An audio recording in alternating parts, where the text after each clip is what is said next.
to see them in front of you.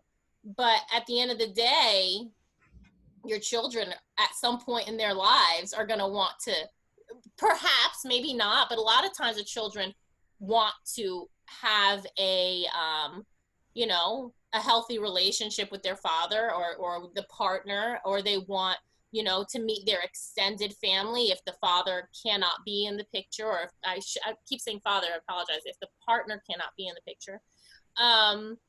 So yeah, I mean, that you're stuck with that. You've got to, you know, there's going to be weddings, there's going to be birthdays, there's, you know, there might be trips, you know, maybe when you're 90 this is going to happen, but it's going to happen most likely.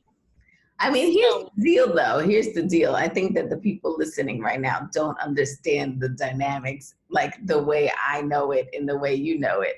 Like, I don't really know it that way because, like, personally growing up, right, like I had a stepfather and a father, and then like my mom and my father would never really see each other. Like, that was weird, right? Mm-hmm. And I think and did you recognize that as weird, didn't you? No, I thought Oh, it was you didn't. It was normal. okay. No. Yeah, I thought like whenever my dad came around, I thought it was weird. Like I was scared of him. So, you know, I didn't know that world, right? But like I think a lot of us grew up like that, like who had separate parents. Yeah, me too. Yeah, so it's interesting to see now, and even still, I think people are doing it that way. But I think more and more, you're starting to see blended families and really cohesively working together. Like people don't understand that. Like when we go to your house, me, my brother, everybody, it's like normalcy. Like we're like having a barbecue together, and like my brother's there who is your ex-husband, and your new husband is there, and everybody's working together, and like they've painted together and done projects together. It's just not what you normally see. Yeah. Well, you know, I think everyone also has to realize that life is long, relationships are complicated, and people change. Right. And, you know, you consider those three factors.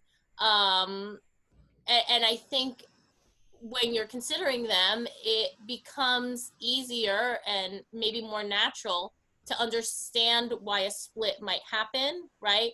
And how that person doesn't deserve to be punished, Right. right? No one Right. deserves to be punished with their children. No one deserves to be punished with like a schedule that isn't going to work, you know. I like And that so, you bring that up, though. I'm sorry. I like that you bring that up real quick, yeah. the punishment, because I think a lot of women do that to men. They Mm-hmm. punish. And I'm not even going to just say women. I don't want to target it that way, but like, I guess men too, Partners will do right? that to ex-partners, right? Yeah, like, oh, I'm going to use the kid against you. Like, you're not able to see the child or what have you.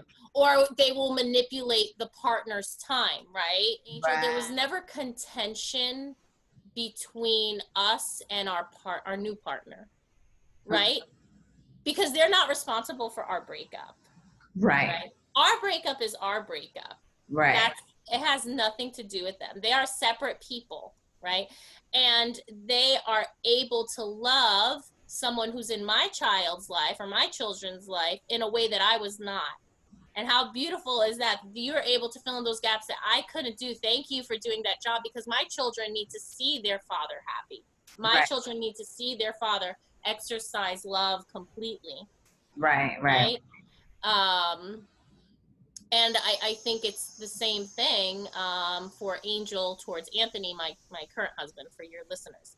But the other thing is, you know, none of this happens overnight, right? You create situations, you know? So You did you create. purposely, do you feel like you purposely intentionally? Oh, of course, right? You have to do that. You can't do the whole, listen, you're going to have a birthday party at your father's house, and then you're going to have a birthday party at my house. You know, it's got to be, listen, here's one big party. Let's all get together. You know, I know my children and all children are capable of endless love. Their love multiplies. So them loving Anthony and his family did not divide their love from their father and your family, right, right? right. Love multiplies. It never took in fact, I think it enabled them to love with greater capacity, right? Yeah, Because they saw parents being able to forgive, that life can get messy, but you can still work together and love each other in this new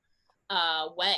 And they love them all. And that is such a beautiful thing for your child to be capable of infinite love and understand forgiveness and adaptability and, changing seasons. those are great tools to teach a child because I mean, like a lot of hate and bullying and all that stuff stems from them not having love or not understanding it. So that's great.